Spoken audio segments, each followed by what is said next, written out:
بسم اللہ الرحمن الرحیم۔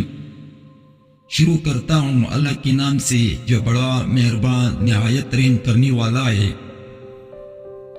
حضرت سیدنا سعد بن مسیب فرماتے ہیں کہ ایک مرتبہ حضرت سیدنا لقمان حکیم رحمۃ اللہ علیہ اپنی بیٹی کو نصیحت کرتے ہوئے فرمایا کہ اے میرے پیارے بیٹی، جب بھی تجھے کوئی مصیبت آ پہنچے تو اسے اپنے حق میں بہتر جان دل میں بٹھا لے کہ اس میں میرے لیے بلائی ہوگا، اگرچہ بظاہر وہ مصیبت ہی نظر آ رہی ہو، لیکن حقیقت یہ ہے کہ وہ تیرے حق میں بہتر ہوگی۔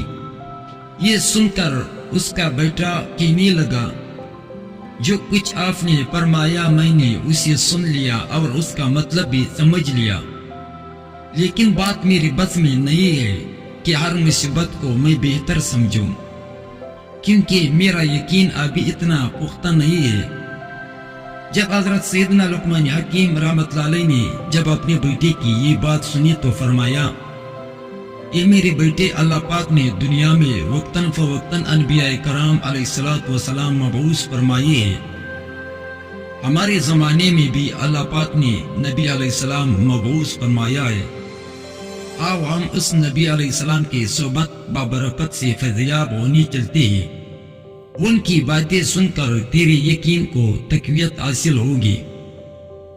آپ کا بیٹا اللہ پاک کے نبی علیہ السلام کی بارگاہ میں حاضر ہونے کے لیے تیار ہو گیا۔ چنانچہ ان دونوں نے اپنا سامان سفر تیار کیا اور خچروں پر سوار ہو کر اپنی منزل کی طرف روانہ ہو گئے۔ کئی دن رات انہوں نے سفر جاری رکھا۔ راستے میں ایک ویران جنگل آیا، وہ اپنے سامان سمیت جنگل میں داخل ہو گئے۔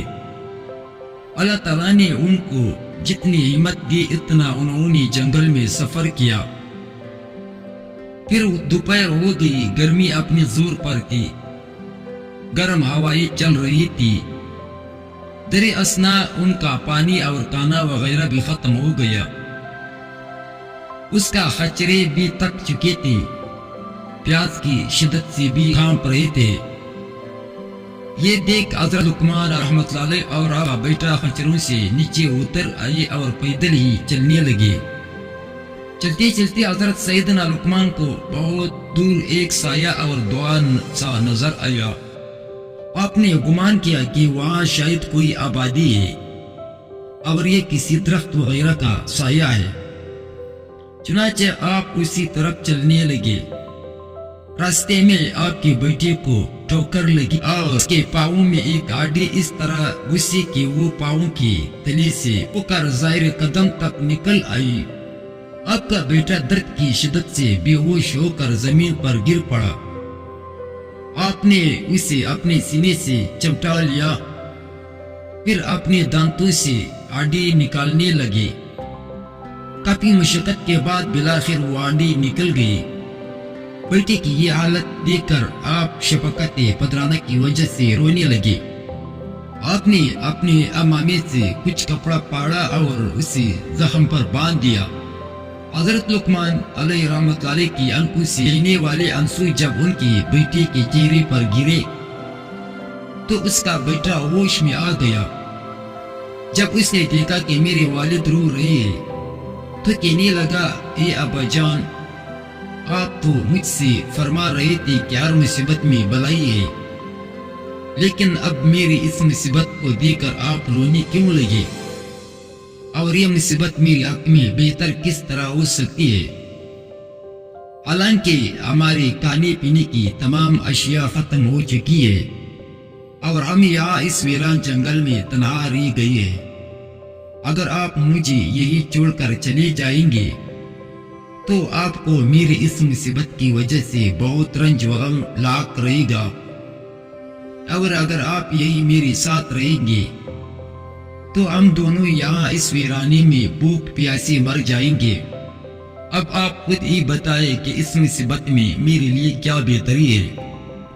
بیٹے کی یہ باتیں سن کر حضرت سیدنا لقمان رحمۃ اللہ علیہ نے فرمایا، اے میرے بیٹے، میرا رونا اس وجہ سے تھا کہ میں ایک باپ ہوں اور ہر باپ کا اپنی اولاد کے دکھ درد کی وجہ سے غمگین ہو جانا ایک فطری عمل ہے۔ باقی یہ بات کہ اس مصیبت میں تمہارے لیے کیا بھلائی ہے، تو ہو سکتا ہے اس چھوٹی مصیبت میں تجھے مبتلا کر کے تجھ سے کوئی بہت بڑی مصیبت دور کر دی گئی ہو، اور یہ مصیبت اس مصیبت کے مقابلے میں چھوٹی ہو جو تجھ سے دوری کر دی گئی۔ آپ کا بیٹا خاموش ہو گیا۔ پھر حضرت سیدنا لقمان رحمۃ اللہ علیہ نے سامنے نظر کی تو اب وہاں نہ تو دعا تھا اور نہ ہی سایہ وغیرہ۔ آپ دل میں کہنے لگے میں نے ابھی تو اس طرف دعا اور سایہ دیکھا تھا، لیکن اب وہ کہاں غائب ہو گیا۔ ہو سکتا ہے کہ ہمارے پروردگار نے ہماری مدد کے لیے کسی کو بھیجا ہو۔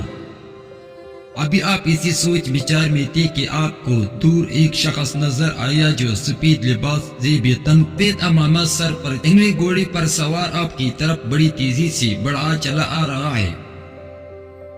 آپ اس سوار کو اپنی طرف آتا دیکھتے رہے یہاں تک کہ وہ آپ کے بالکل قریب ہو گیا۔ پھر وہ سوار اچانک نظروں سے اجل ہو گیا۔ پھر ایک آواز سنائی دی، کیا تم ہی لقمان ہو؟ آپ نے فرمایا جی ہاں میں ہی لقمان ہوں۔ پھر آواز آئی، کیا تم حکیم ہو؟ آپ نے فرمایا مجھے لقمان حکیم کہا جاتا ہے۔ پھر آواز آئی، تمہارے اس نہ سمجھ بیٹے نے تجھ سے کیا کہا ہے؟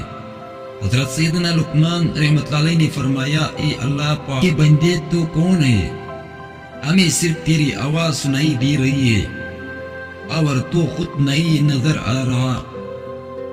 پھر آواز آئی، میں جبرائیل علیہ السلام ہوں اور مجھے صرف انبیاء کرام علیہ السلام اور مقرب فرشتے ہی دیکھ سکتے ہیں، اسی وجہ سے میں تجھے نظر نہیں آ رہا ہوں۔